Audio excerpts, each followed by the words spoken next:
Welcome to the third presentation in Unit 4 entitled When Worlds Collide. It says the real difficulty in issues arise not from confrontations of good and evil, but from collisions between two goods.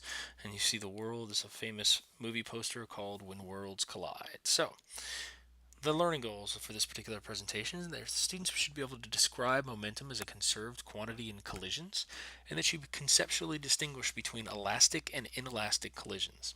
You should also be able to determine the momentum of an object before and after a collision. So here's what we already know. We already know that momentum is a product of mass and velocity, and we've explored that in the last two. Momentum equals mass times velocity. We know momentum is a vector, which indicates that it has a direction. And we know that momentum is added if they're in the same direction. So if we have two momenta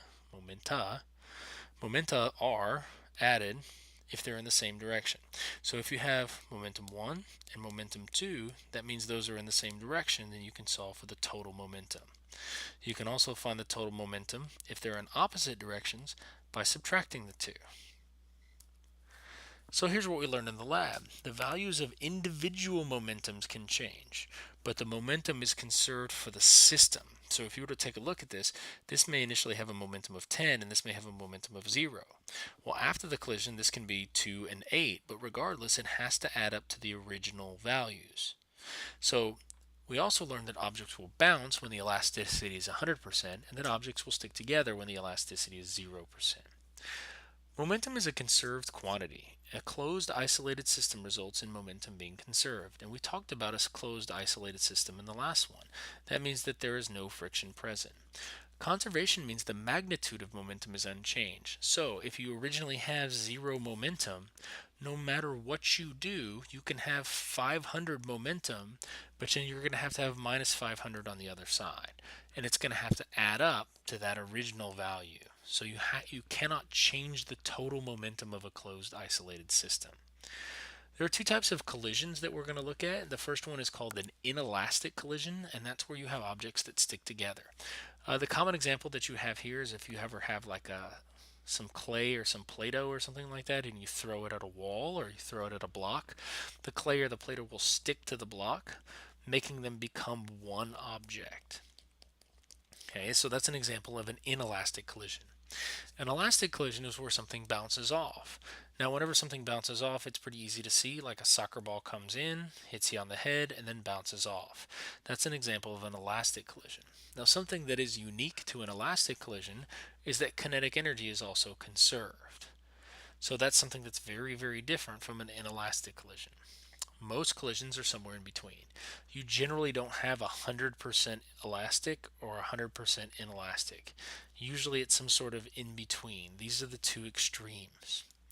So now this is the equation that we have for conservation of momentum, and it looks particularly confusing. I get that. There's lots of m's and 1's and v's and all that kind of stuff. So here's what you really need to look at. This right here is the momentum of the first object to begin with. This is the momentum of the second object to begin with. If you take those two and combine them together, remember that represents the total momentum of the system. So you have the total momentum of the system before, and you have the total momentum of the system after. Conservation of momentum just says that total momentum number cannot change. So if you were to find you have the momentum of the first object and the momentum of the second object. So you have basically what's called a before and an after. Okay, so you see these, all the m's are masses, all the v's are velocities. It's just whether it's the first object, the second object, the first object, the second object. The F actually tells you whether it's the final, whether it's after, or the initial before. So why are closed isolated systems hard to find in the real world? And the reason being, closed isolated systems require there to be no outside forces. Okay, there's almost nowhere that you can find where there's going to be no outside forces. Okay, instead, there's always going to be things like friction, air resistance, those sorts of things. And because of that, closed isolated systems are really hard to find. But they do make calculations a lot easier. So it says a ball of modeling clay is fired at a box at rest as shown.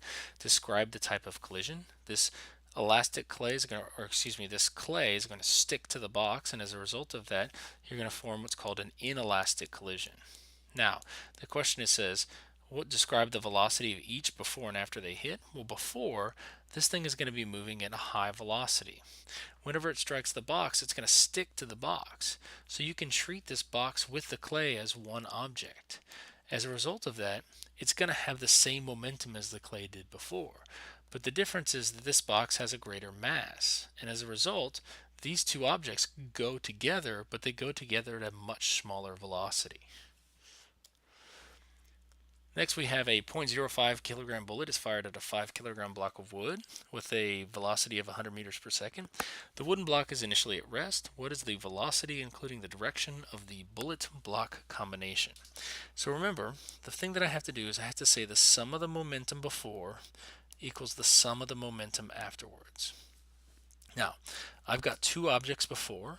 I've got the bullet, which we'll call gray, the momentum of the gray, and I have the momentum of the box, which we'll call B for brown. Now, afterwards, it says these two things stick together. So because they stick together, it's going to end up having a total momentum. They're going to stick together. So I can say that the momentum of the gray bullet plus the momentum of the brown box has to equal the total momentum afterwards.